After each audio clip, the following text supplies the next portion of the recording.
Welcome to The Right Focus, a podcast for writers, newbies, and veterans, and everyone in between. We're hosted by Emma Lee with the assistance of Remy Black and Edie Rooms, all from Writers Inc. Books. Our focus is productivity, process, craft, and tools. Each episode lasts as long as it takes to fix a quick dinner, drive a short commute, or take a brisk walk. Resources and links are in the show notes. Visit us at therightfocus.blogspot.com. Now, on to this week's episode.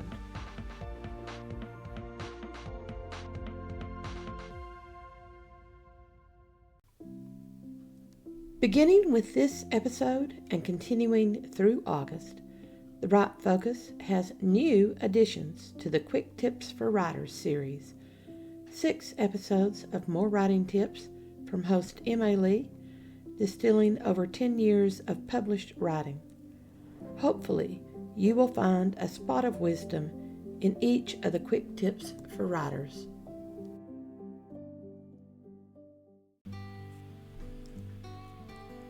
Plan your work and work your plan is quick tip 18. Back at quick tip 14, we talked about overcoming difficulties by setting work deadlines, using math skills to determine the number of writing days and how that time will fit into the calendar. Knowing that time frame helps us to avoid that dark fear of backpedaling instead of progressing. Face it, writing is a steady uphill climb before we whiz downhill until we start setting up our next writing project. Unlike Sisyphus, our boulder will reach the top, unless we undermine ourselves. And that's the second truth, that writing works in projects. The first truth, we can finish what we start through persistence and resolution.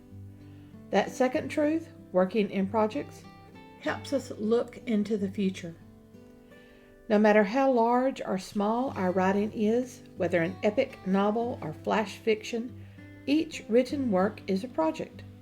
That project may be tied to other elements like a collection of short stories, or a single novel in an 8-book series, or a series of blog posts. But the single project has a start, middle, and end point. Then it becomes linked to other elements of a larger project. Where did you start your writing? Did you say, I want to write a book? And that became the starting point. And now your brain has thrown out a second book and a third with vague ideas of a fourth and fifth. The original plan was only the first work. Then the others seized you as necessary additions. And before you know it, you had a writing career. Everyone had that starting point. It may have been decades ago, starting with a short story or poem while they now write novels, or in the blog world while they now have Instagram clips that they could transcribe and turn into a nonfiction collection. Each of those was a project. And we have dozens of projects lurking in the corners of our minds, waiting for their chance. Long before I decided to publish my writing, I just bounced from one type of writing to the next, telling whatever story intrigued me. I had a lot of story starts and only a handful of finished manuscripts. Then one early summer evening, a storm raged, causing a power outage that forced me to avoid my usual distractions. My phone and e-reader were not available. I was disgruntled and didn't want to read. I needed lamplight to crochet, and the storm had taken away even that distraction. And in that half hour of being alone with my brain, I looked seriously at my life and the dreams I had wanted to achieve. And I realized that I had drifted away from my first love of writing and all my plans of publishing my stories. A major crossroad of life loomed in the near distance. Did I want to continue writing? Did I ever want to publish? Yes, I did. What did I need to do to achieve that dream?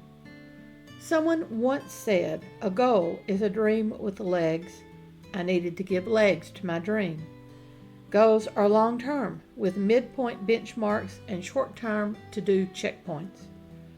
What did I have that I could accomplish? Those finished manuscripts.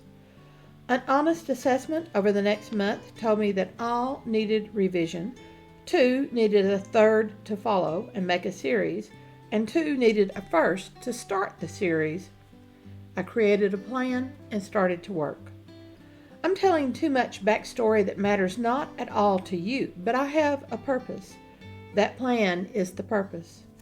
When we want to achieve a goal, we need to work out a logical plan based on what we can do, what we can control, what we need to research, and what we admit that we need help with. We set our long-term goal. We set our midterm benchmarks and our monthly and weekly checkpoints.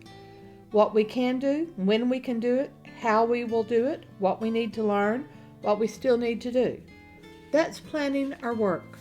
When I started, the long-term goal was just finishing a book, and I put my head down like a bull and plowed forward. When I couldn't write, I searched and researched for cover designers, for indie publishing, for book formatting, everything I could think of as long as it was in pursuit of my goal of indie publishing. I have a whole list of reasons to explain the reason I didn't even consider traditional publishing. At some time, I may explain them, not now. Every evening after work, I managed to write, sometimes for an hour, sometimes more, with several hours on Saturday. On some evenings, I managed only a paragraph, while on others, I turned out several pages. On Saturdays, when I wrote an entire chapter, I celebrated. What mattered was not how many words or hours that I wrote. All that mattered was that every writing day produced more words. Leo Tolstoy said, "No day without lines." That's the only goal. Now I plan more intently. I consider what I'm writing, the stories that will go with that writing, and the other stories that I want to tell, and I plan my sequence for the next year and more. I have a list of projects that will run beyond this next year, and I try not to think too much about them. Keeping them hazy rather than clear helps me focus on the immediate projects, but they're there, waiting on me. With the year's plan in place, I break that year into seasons or quarters and plan 3 major projects for each season. I work on 1 fiction project because my brain taught me, even slow learner that I am, that only 1 creative project is possible. Then I have a project for this podcast, which is nonfiction, easier for me to write. The 3rd project is something related to my writing business, working on the main website, or checking maintenance of my intellectual property, or planning promotions. I dip in and out of this 3rd project whenever the fiction project throws up a problem I need to consider more deeply, such as an unexpected red herring that is needed. While I know the projects for the 3 seasons beyond the current one, I do little more than list them and note what may be needed for those projects. With the year and the seasons in place, I tackle the current season, setting checkpoints for each month and then each week. I project a minimum word count from quick tip 14, remember? And I build in disrupted time because disruptions always occur. With the work planned, I work that plan. I look at the week's plan on Sunday evening and plan Monday. Each evening, I plan the next day. I have a mental goalpost but never write it down. Disruptions, remember? Some days might run longer, some might run shorter, allowing me to catch up. And I never work Sundays, the Sabbath rest. This method helps me achieve my goals without adding stress, for stress interferes with my creativity. I'm a slow writer, and I mull things over for a while before pen ever touches paper. The payoff is that my revision process runs more smoothly. Not over-planning also rewards my brain. I hit my checkpoints and seasonal benchmarks and yearly goals without spiraling into a morass of self-recrimination which stifles creativity. Planning helps. Working that plan means success, and every victory leads to more victories. As part of your plan, keep a victory list. 4 years into publishing, I hit a mucky mire time and thought I was backpedaling. I made a list then, 2 lists actually, and I still maintain them.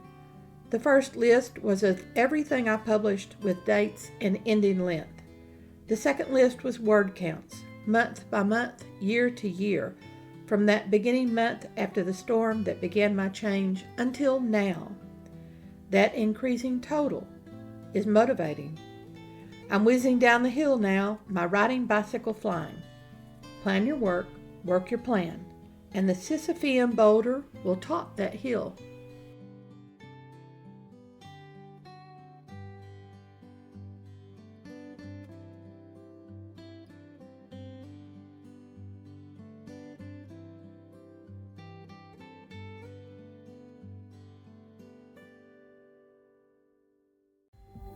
Thanks for listening to The Write Focus, a podcast for writers at all levels, hosted by Emma Lee from Writers Inc. Books, assisted by Remy Black and Edie Runes.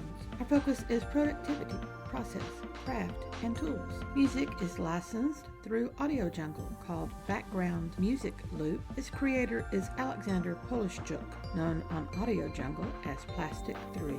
The music comes in different iterations. Show notes and resource links for this and other episodes can be found at thewritefocus.blogspot.com. Write to us at winkbooks@aol.com when you have questions, comments, and speculations. We will try to answer you as quickly as possible. By the way, we will not mind your email address. That's rude. If you find value in our content, share with your writing friends or write a review. We're small beans here without the advertising budget of the big peeps, and you can make a difference. And whatever occurs, write on.